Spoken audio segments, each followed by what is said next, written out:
Welcome to China Events, I am Jason. Following U.S. Secretary of State Blinken's visit to China, Globe Newswire reported on July 3 that U.S. Treasury Secretary Yellen will visit China from July 6 to 9, as agreed by China and the United States.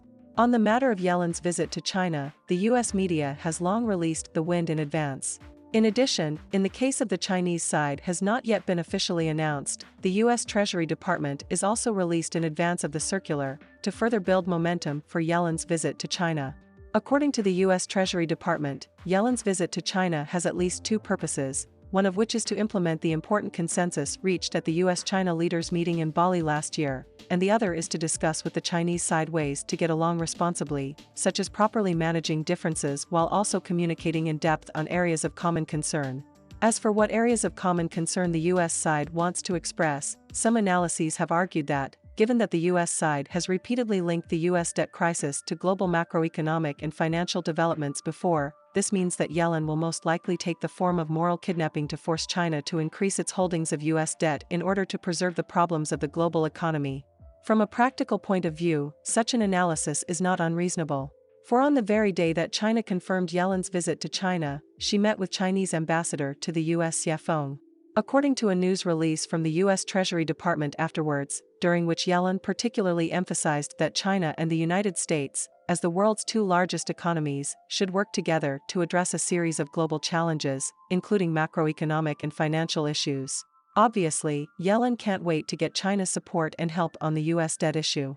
The U.S. economy is facing multiple challenges: a wave of global de-dollarization, high debt, high inflation, and an economy on the verge of decline. This will seriously affect U.S. President Joe Biden's quest for re-election. Therefore, seeking cooperation with China to alleviate the crisis faced by the United States at the moment is one of the main missions of Yellen seeking to visit China. So, after Yellen's visit to China, U.S. Commerce Secretary Raimondo will also follow her footsteps. Former U.S. President Donald Trump launched a trade war with China, which resulted in planting a time bomb of inflation crisis in the United States. And the Biden administration launched a technology war against China, resulting in record inventories of products from U.S. and South Korean chip makers. As a result, the U.S. Department of Commerce has had to open the back door for U.S. chip makers and exempt them from continuing to export embargoed chip products to China. For the United States, China is now a mountain that cannot be shaken. The United States, to take almost all means other than war, launched a fierce impact on China for many years, but the result is not able to shake the foundation of China's rise, but the U.S. economy and industry to get bruised. The latest U.S. polls show that about 74% of the public believe that the United States is on the wrong path. It has been a consistent pattern for the United States to defend its economic hegemony by attacking the world's second-largest economy and defending its position as the number one economy. Historically, the U.S. has used this tactic to attack Japan and the European Union, two economies with the potential to overtake the U.S., which were eventually left far behind. Nowadays, the U.S. is also attempting to adopt the same tactic against China. However, according to the Observer 3, the president of the BRICS New Development Bank and former Brazilian President Rousseff recently said that it is impossible for the U.S. to curb China as it did Japan. Rousseff pointed out that the series of policies adopted by hegemonic countries to contain emerging countries in order to maintain the leading position of innovation power has been unable to contain the rise of emerging economies. Rousseff also believes that China today is a very strong economy with the ability to set new rules. It is very difficult to use those means that the U.S. used to suppress Japan before to deal with China again. It is well known that Japan, as a defeated country during World War II, has its foreign, military, and even economic policies pinched in the palm of the United States' hand. Therefore, when Japan developed into the world's second economy, and the United States of America's global economic dominance to form a challenge, the United States quickly to suppress a paper plaza agreement to Japan down, resulting in its economy in a decades-long downturn, and still has not recovered.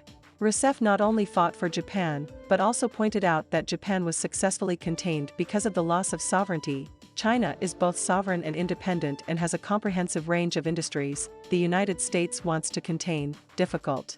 As expected of a political figure, the level of speech is high. China is now the world's second-largest economy. Naturally, the United States specializing in the fight against the second, the key object of suppression. However, the United States used the same set of suppression of Japan to suppress China, but did not take into account the reality that China is not equal to Japan. At least, with Japan on its knees, China's diplomatic, military and economic development rights have always been in its own hands, and the United States has lost many battles in the process of suppressing China. This shows that the US is not willing to give up its hegemonic policy of curbing the development of emerging economies, and will only allow more developing countries and BRICS countries to synergize and jointly respond to the challenges posed by hegemonic countries.